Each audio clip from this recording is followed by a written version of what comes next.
Kilchurn Castle is in Loch Awe. It used to be on an island, but Loch Awe has a big hydro scheme. Back in 1871 they adjusted the level of the loch through the use of the dams, and the level dropped, so the castle is now on a peninsula and not on an island, so we can walk to it, which makes a change from having to paddle to it. Well, that was pretty cool.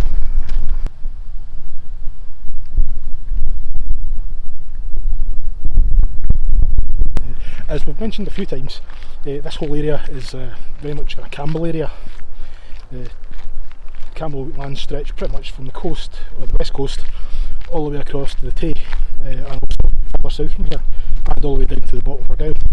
In the mid 1400s, it was about 1450 actually, the chief of the clan 𝕮𝖆𝖑𝖈𝖍𝖚 gave his youngest son the lands over here on the west coast, and that is when he decided to build that castle. That view is stunning. I know we pass it like every second day, but still, it's still stunning. I mean, we've only been here for 4 years.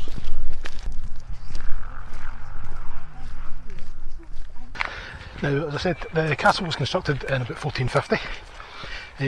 Around about that time, the Campbells were basically vying for power all across this kind of lower half of the Highlands.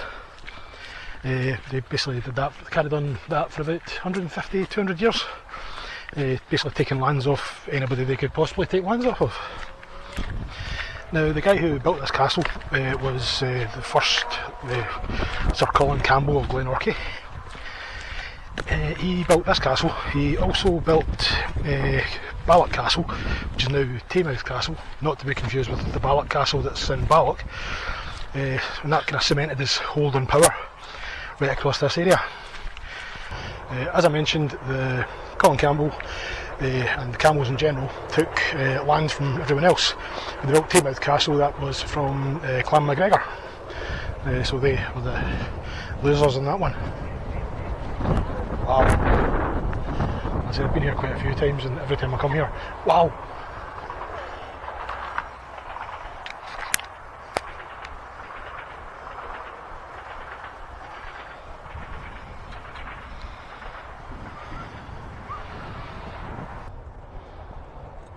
What do you think? It's as pretty as the last 14 times we've been here. It's not 14, we've only been here, I don't know, 7, 8? Very cool castle.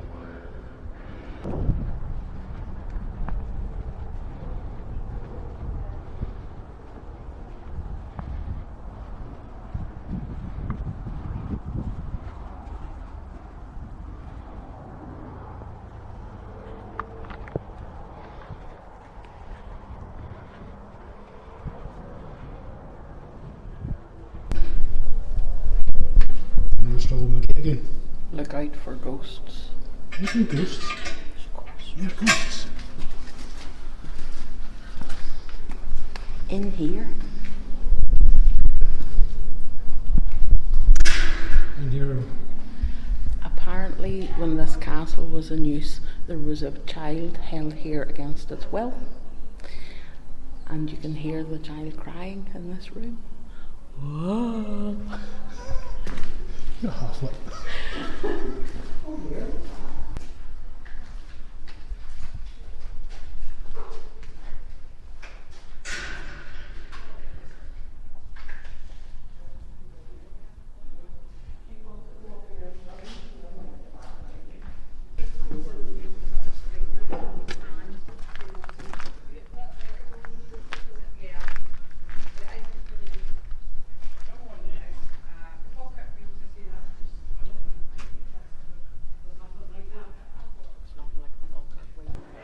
Did you know that Big Duncan Mackenzie was interred in here in 1745? Who's Big Duncan Mackenzie? He was a Jacobite in the Battle of Precipice. Oh right, that's the one they won, wasn't it?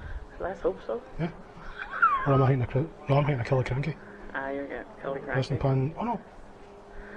Oh, Pressing Pans was the Jacobite one. They won. Well, he must have got caught because obviously with this being of military stock in 1745, this is where they jailed him. Oh, right. Did you know What? there's a huge monster in Loch Awe? Is there? It used to terrorise fishermen. Was it a serpent by any chance? A 12-legged serpent. Oh, right. I know it doesn't make sense, Right. but fishermen didn't like it. Well, I've been kayaking out there. Oh, I? Yeah.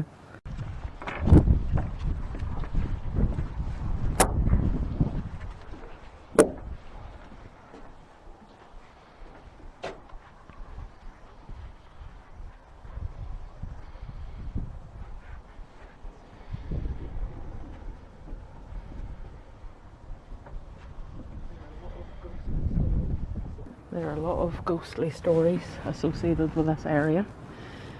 One concerns a photographer who came down here and was very quick to pack up his equipment when he heard giggling.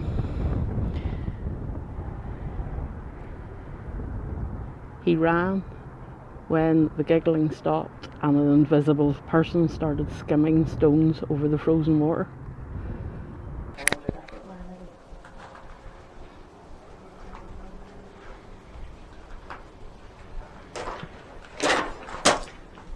What? You can't hear her today.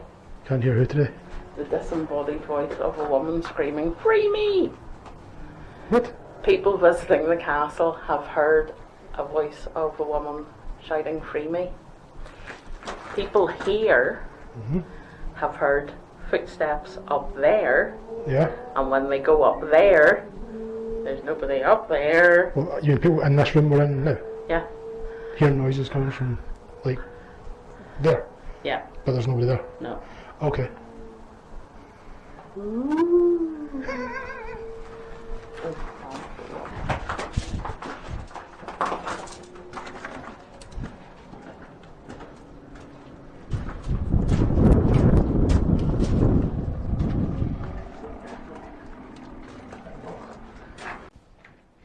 What are you doing in the fireplace? Looking up the fireplace? What, there's something up the fireplace? What? That's a bit disappointing. This tower was aptly named Attacker's Eye View. As you can see, you can get quite a good view from every side of this tower. Attacker's Eye View Tower. Right. It's the first Colin Campbell who owned this place, the one who built it. When he died, he passed it on to his son, Duncan. Duncan was referred to as Black Duncan. He was quite ruthless. He built that over on the south side of the castle. Is it 𝕬𝖃 Hall? It was a dining hall. That was his addition to the castle.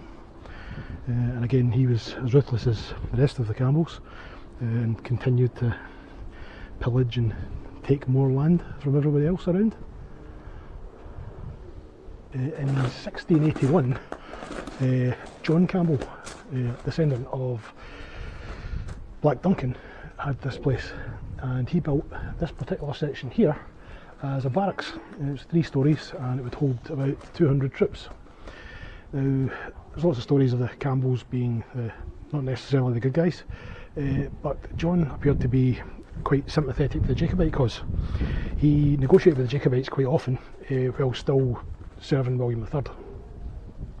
He held various meetings here with the Jacobites, and one particular meeting he went to, it was over in Perthshire, and when he came back he found that other royalist members of his family had basically taken over the castle, and he was then forced to give up his title. So yeah, the Campbells acted like Campbells. I can't use that because that's a bit. So true to the Campbell name, basically backstabbed his own family. No, true to the Campbell name, they backstabbed their own. What are you laughing at? What? I'm trying to be discreet. Get status. But you're trying to be Non-judgmental. non-judgmental, and every time you say a statement is more judgmental than the last one. Yeah, I'm trying not to badmouth the Campbells here, but just telling the story does it itself. Yeah, anyway, John Campbell was one of the better ones, and he was the one that lost out to other Campbells. Now in 1760 there was a huge storm in this area, and it basically destroyed part of the castle. This rather large chunk of rock here is actually the top of that turret. It gives you an idea just how bad the storm was.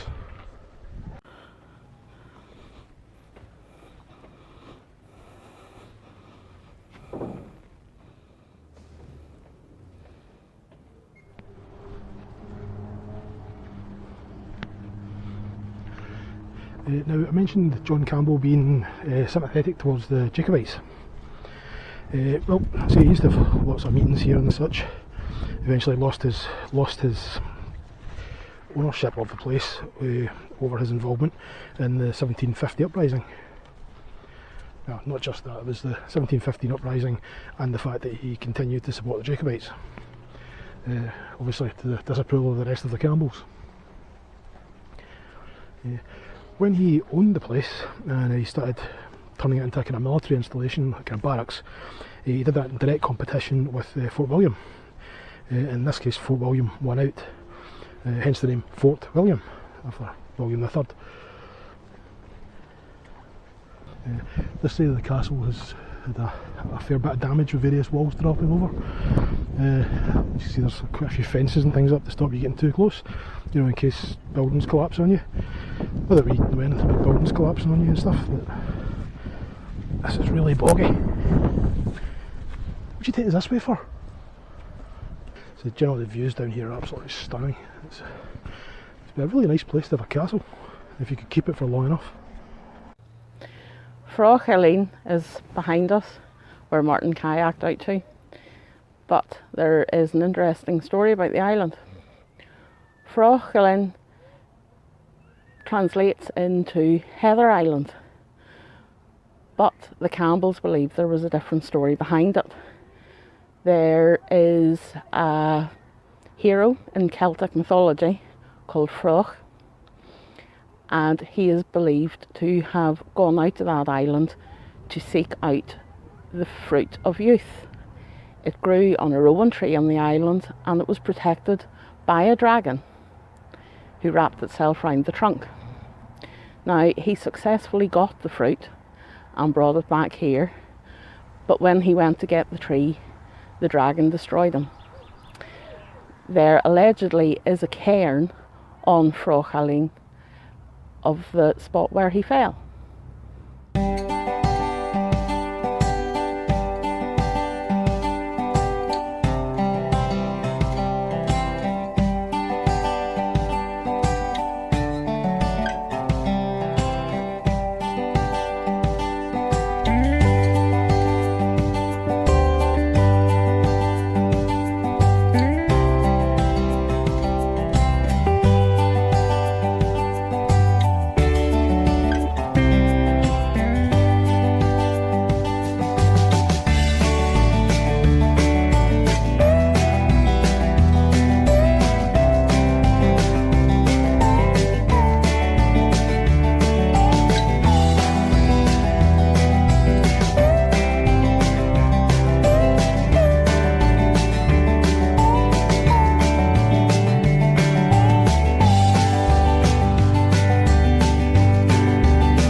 That was Kilchurn Castle, which, well, I'm not going to ask if you enjoyed it because you've been there like, what, 8 times now? Yes. Yeah.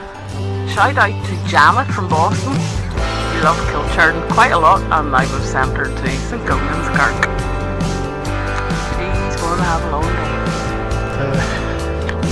for next. Oh,